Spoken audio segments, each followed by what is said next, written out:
The Boilermaker Road Race is not just for runners, it's a road race for wheelchair athletes as well, and there's a whole different set of challenges to work through. No doubt. News Channel 2's Kirk Tupai takes us through what it's like to experience the race on wheels. Local wheelchair racer Herman Garrick has been racing professionally for about 10 years and entered the elite division about 5 years ago.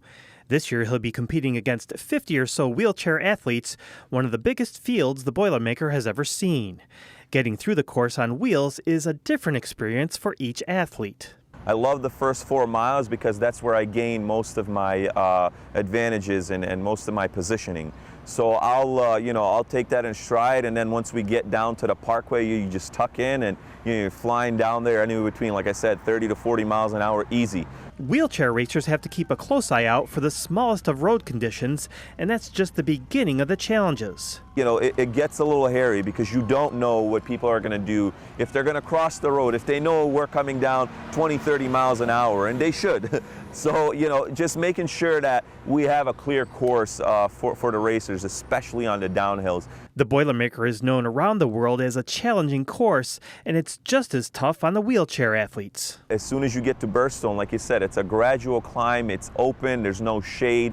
The sun is beaming down on you because it's, the second week of July. So, you got to keep that in mind, stay hydrated, save some energy in the tank because it is, a 15K. It's not done, just right around the corner after Burstone. Wheelchair Division Coordinator Gary Roback says wheelchair racers are competing for a prize package close to $37,000.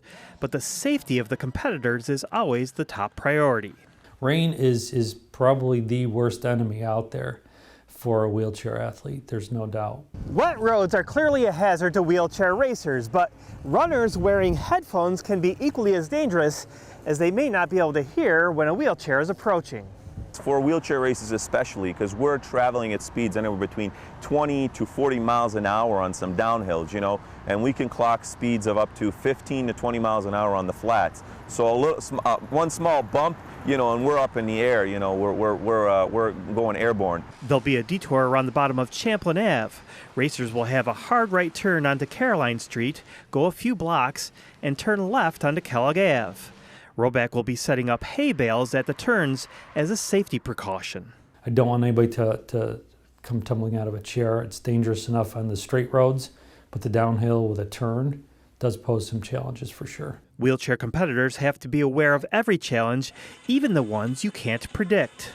I went across the finishing tape and they yanked it by accident under me and almost toppled over right at the finish line.